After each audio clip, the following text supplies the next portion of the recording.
It's been such a great journey since I've decided to start my own venture, and we've gotten quite a bit of traction in the last couple of days, and a lot of support, and thank you to all of those that have reached out to me. And my diary has filled up super quick, and it's a lot of fun. I just love being out in front of my customers again, and it's such a pleasure talking about AI, which really is close to my heart, and the transformation ability that Africa has as a continent.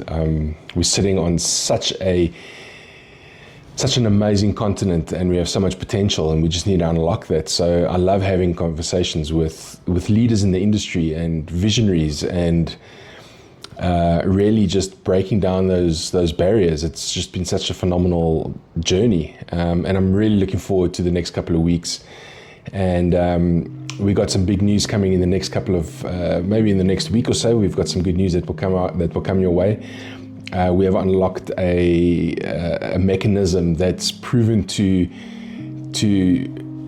give large organizations, or any organization for that matter, access to AI funds for budgetary purposes. And we are really, really excited to make an announcement on that.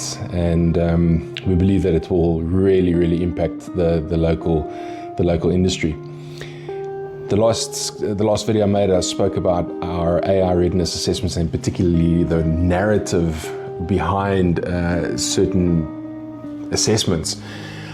And I touched a little bit on the human side of things, and I thought it would be super appropriate for me to interview Dr. Marcel Hattingh, CEO and founder of CCI Professional. It's a 3-part series, so I really hope that you guys get to watch us and pass it on to whoever you need, C-suite, D-suite, any suites, super C-suites, you name it.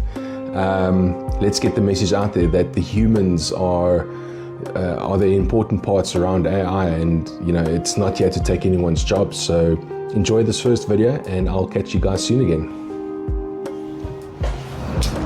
Hi everyone, great to see you all again, and thank you very much for the support over the last few days. I'm here with Dr. Marcel, founder and CEO of an organization called CCI Professional. Correct, thank you. And Dr. Marcel is a human capital specialist, and he plays a pivotal role in not only myself personally, but as an organization and what we're trying to achieve. So I thought it would be great to have a chat with Dr. Marcel today about impact, and more importantly, how do the individuals and what is the human capital side of it like?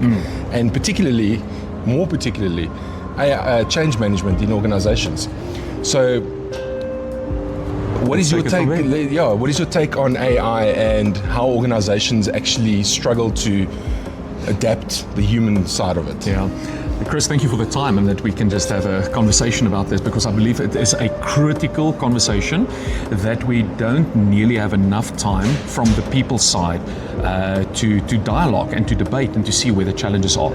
When we look at the history of industrial revolutions, and you move from a pre-industrialized world to Industry 1, then to 2, 3, and now with all the AI, we're talking about the 4th iteration. Every time we go through that, it is a major transition mentally for people, skill set, emotionally, behavioral wise, and all of that.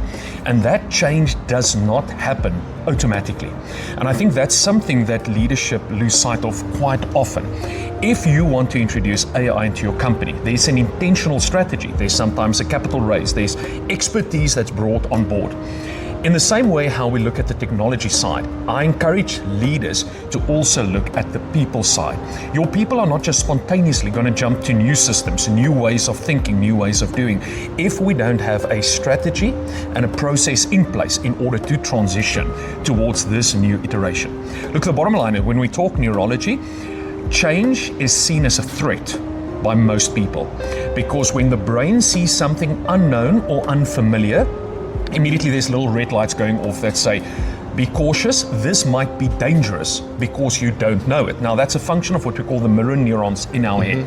So we need to work around that reality to desensitize people in a certain sense with all the changes and the technology, that the brain don't automatically work against what we're trying to do, but rather to see the upside of how can we remain competitive in the market, how can we move forward, and ultimately, if we understand how to use AI, actually open up a lot of prime time for thinking, planning, preparation, and not like just the old kind of iterations, work ourselves to death.